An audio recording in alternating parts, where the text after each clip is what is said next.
Déjà, de base, le produit Livestorm, en fait, invite à faire du PLG parce que 100%. nos clients exposent Livestorm à leurs clients, et etc. Donc, de base, en fait, j'ai envie de te dire, on avait limite pas le choix d'être PLG au début, c'était l'obligation, quoi. 90% de nos paiements, enfin nos revenus arrivent avec le self-serve. Mais on sait que par contre, la CV et le churn, Bien sûr. etc., des gens qui passent par le sales est plus intéressant pour nous, quoi.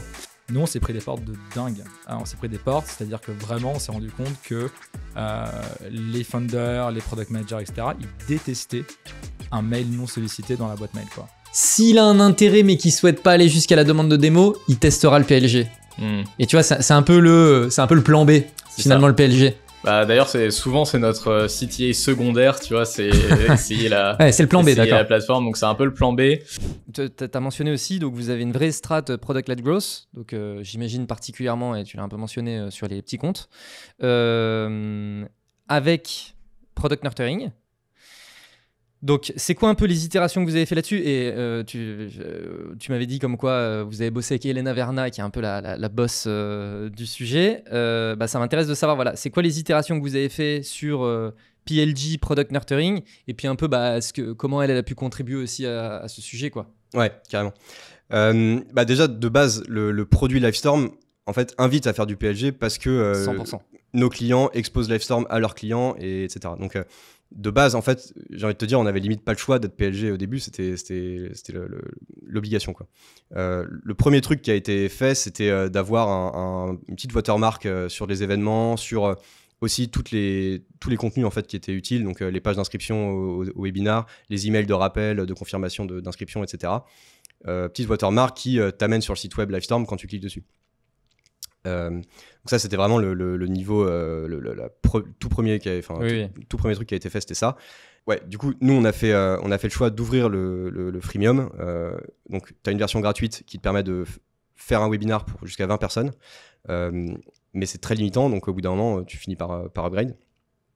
Et après, c'est vraiment par palier. Alors ça, c'est quelque chose qui, au début, on n'avait pas ça. Donc ça, j'y viendrai peut-être après, mais tu voulais savoir les étapes. Donc du coup, la première étape, c'est on avait vraiment un pricing par licence. Donc tu payais un siège sur Livestorm, et c'était la personne qui avait le droit de lancer un webinar et de le terminer. Je pense que tu as peut-être suivi la mouvance. Maintenant, les gens boudent un peu le système par licence et pour plutôt un système usage-based. Ce qu'on a fait, nous, en 2023. Et d'ailleurs, il y a eu une grosse... dernièrement, mais vraiment très très récemment, il y a Zapier qui a changé son pricing et qui maintenant, tu as un espèce de pricing par licence. Et puis par contre, si tu dépasses, tu n'es pas obligé de passer à la licence du dessus. Tu sais, tu peux payer par des apps supplémentaires, etc. Et beaucoup de gens... D'ailleurs, je crois que Elena Verna, elle avait fait un post sur le sujet en disant « Bon voilà, ça c'est la vraie mouvance qu'on est en train de voir effectivement sur les stratégies PLG. Donc oui, ça rejoint totalement ce que tu es en train de dire. Carrément, ouais. Oui, c'est sûr qu'après, il y a des finesses à avoir au niveau du pricing. Bien sûr. Voilà. Mais ouais, donc pour revenir à où on en était au tout début, il y avait ça, il y avait des campagnes d'onboarding qui existaient pour amener les gens à utiliser plus le produit. Mais on était un peu, tu vois, niveau compréhension de la data, de qu'est-ce qu'il faut faire, quelles actions clés doivent faire un utilisateur pour devenir client, etc. On n'avait pas grand chose, quoi. Il y avait aussi un truc, c'est que quand j'ai rejoint Livestorm à l'époque, il n'y avait même pas le système d'organisation sur Livestorm. T'avais un user égale une organisation, mais tu pouvais pas inviter des gens à ton organisation. Ce qui est une des clés quand tu veux faire du PLG qui fonctionne bien, c'est qu'en fait, au niveau d'une boîte, tu as plusieurs personnes qui peuvent utiliser ton produit, et l'idée, c'est que ce soit hyper facile d'inviter des personnes. Ça, j'y reviendrai plus tard quand on parlera d'Elena sur... Ouais. Mais voilà, donc ça, c'était vraiment un peu l'état où on en était, l'état des lieux. D'ailleurs, c'est parfait comme vision, parce que c'était vraiment ça. Donc en gros, on voyait pas grand-chose, mais on savait que certains emails qu'on envoyait à la création de compte marchaient bien. On avait un peu de l'upsell sur certains trucs, etc. On avait aussi des campagnes un peu pour essayer de récupérer des comptes tu vois, qui avaient un peu abandonné pendant leur freemium, des choses comme ça. Qu'est-ce qu'il y avait d'autre qu'on a lancé? On a lancé un truc alors c'est un truc très e-commerce, mais on a fait un truc c'est panier abandonné, où quand en fait ils commençaient à faire le funnel d'achat et qu'ils abandonnaient, on les récupérait. Donc ça, je crois qu'on arrivait à récupérer genre 10% des gens, donc c'est pas mal. Donc ça, tu vois, c'était beaucoup de stratégies isolées. Et en fait, donc en 2020, on a du coup fait du consulting avec Elena, Elena Verna, donc, qui est un peu à l'époque, elle était moins huge que maintenant, mais quand même, quoi. Elle était je crois qu'elle sortait de son expérience chez Amplitude en tant que part-time growth, VP growth, quoi.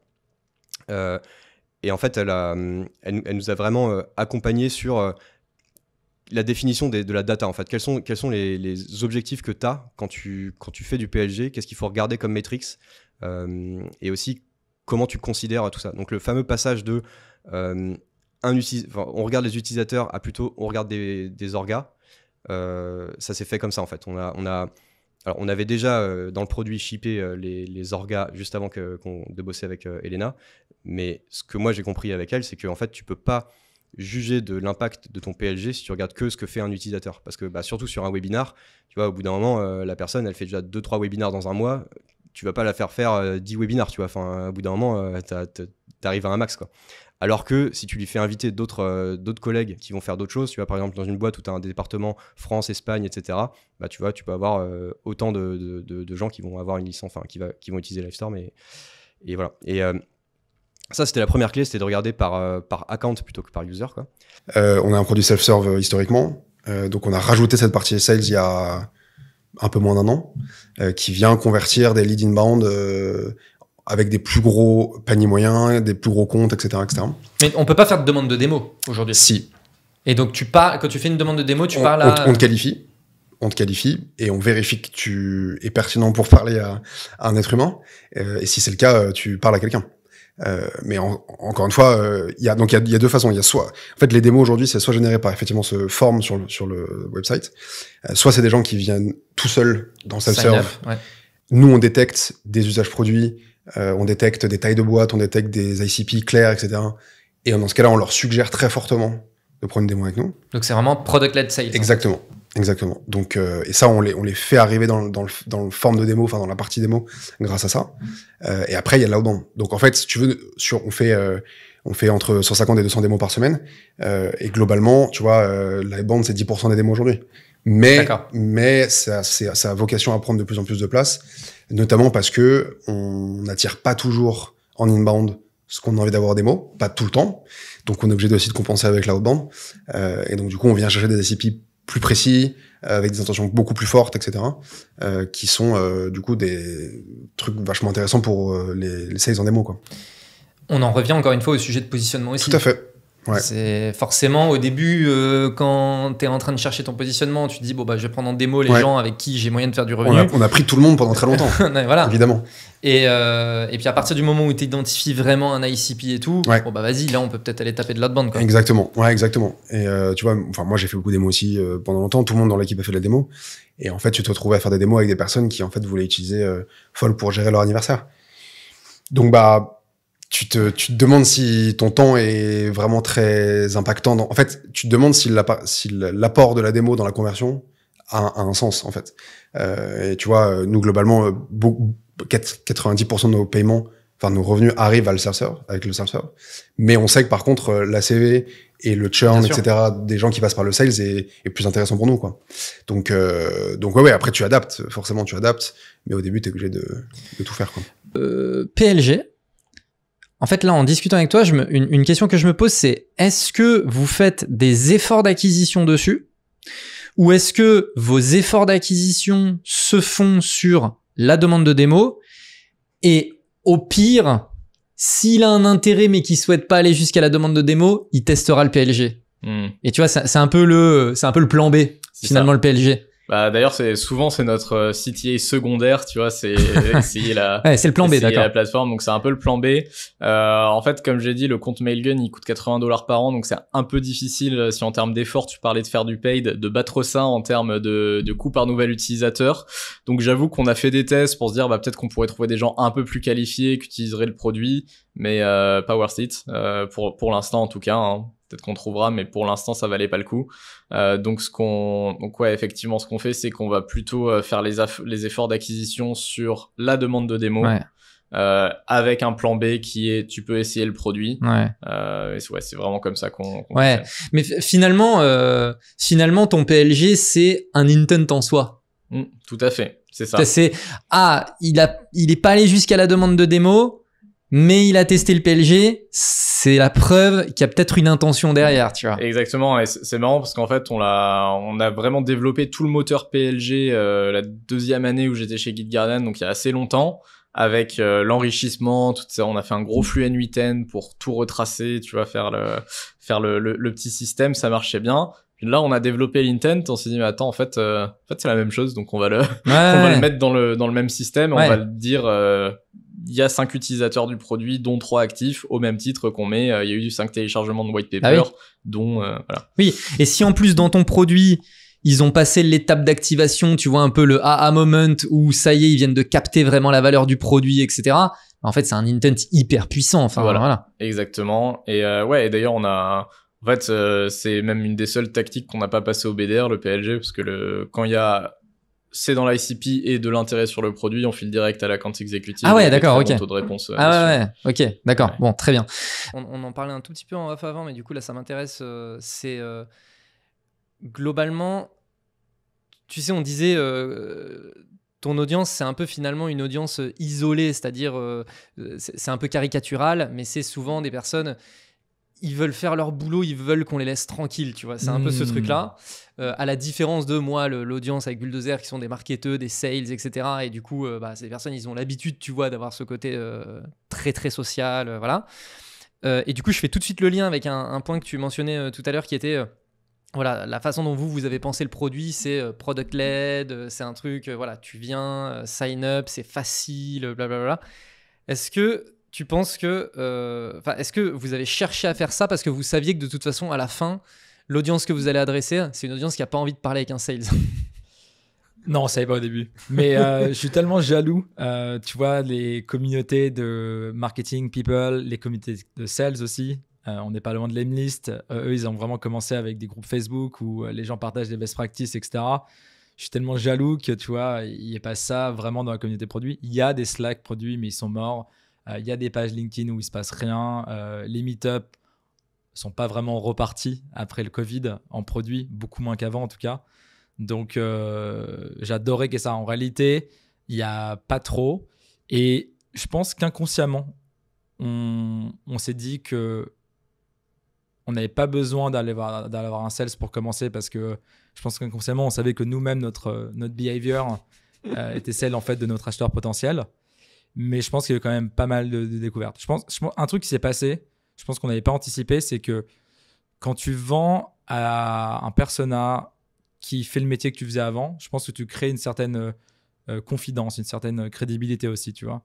Donc je pense que le fait qu'on soit des bâtisseurs qui ont bâti et qui maintenant se focus sur bâtir et qu'on explique ça à nos clients potentiels, je pense que finalement ça crée... ça les influence et ça crée une assez bonne go-to-market, tu vois. Same team.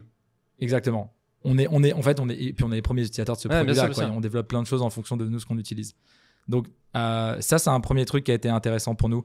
Je pense que le truc qu'on a découvert plus tard, pour être transparent avec toi, c'est que quand on a commencé avec cette go-to-market de inbound, bouche-oreille, etc., on s'est dit quand même à un moment, il faut qu'on aille mettre d'autres couches. Et la couche outbound, sales en B2B, elle marche quasiment tout le temps. C'est-à-dire qu'il y a un moment où globalement, tu vas faire du emailing, tu vas commencer à faire du volume et puis tu vas augmenter ton chiffre d'affaires de 5, 10%, 20%.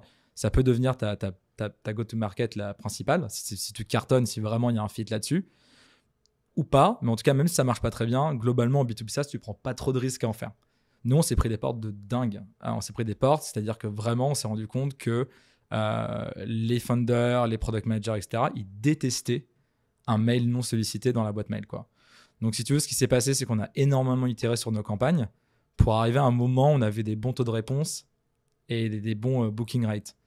Mais le moment où on arrivait à des super taux de réponse et des super taux de booking rate, quasiment d'ordre de 30 ou 40% en taux de réponse, tu vois, en fait, on n'était plus vraiment dans le sales pur et dur. On était plutôt dans une mise en contact où on prenait un peu la température, on les aidait sur certaines problématiques, etc. Et donc là, tu commences à plus closer parce qu'en fait, tu closais là où tu dois closer un call sur 2 ou 3 en sales. Là, on commençait à closer un call sur 10, tu vois. Et comme June, c'est entre 100 et $200 par mois aujourd'hui, tu prends ton agenda, tu fais 10 calls par jour, tu closes une personne par jour. Rapidement, en fait, ton temps, il est moins bien passé que sur du marketing ou de l'inbound, tu vois. Ouais. Et donc, nous, on s'est rendu compte rapidement que l'outbound ne marchait pas. On s'est dit, bon, c'est un problème qui est propre à June, c'est propre à l'analytique produit et c'est propre au bottom of the market, les startups, tu vois. C'est ce qu'on pensait. Et là, on a fait un peu notre homework et en fait, on s'est rendu compte qu'il y a des industries globalement où ça marche pas très bien. En fait, ce qui est product management et ingénieur, globalement, la outbound marche pas très bien. C'est des personnages qui sont très sophistiqués, qui aiment pas trop ce qu'on leur dit, qu'on leur dise quoi faire, qui sont très autonomes aussi, qui sont très empowered dans leurs entreprises. Vraiment, on les recrute parce qu'ils ont des bons cerveaux et qui peuvent apporter du business et prendre des décisions. Et donc, cette idée qu'en fait, tu vas les solliciter à un moment où ils n'ont pas voulu pour leur dire qu'ils ont un problème pour ensuite leur proposer ta solution, globalement, ça marche pas très bien. Et donc, nous, vraiment, le moment qui a fini de nous achever, c'est quand j'ai commencé à faire des calls avec des leaders sales dans des boîtes concurrentes qui sont up-market pour leur dire, bon, nous, on n'y arrive pas en bottom of the market, on n'arrive pas sur les petits comptes, mais vous y arrivez clairement avec les gros, vous avez 100 personnes en sales, dites-moi comment vous faites, tu vois, des gens qui sont partis de la boîte. Et c'est là que je me suis pris des claques avec des gens qui nous disent, non, mais en fait, ça se passe, nous, on n'y arrive pas non plus, en fait, tu vois. Donc, tu dis, attends, moi, mes paniers moyens, ils sont à $200 par mois. Eux, ils sont à $10,000.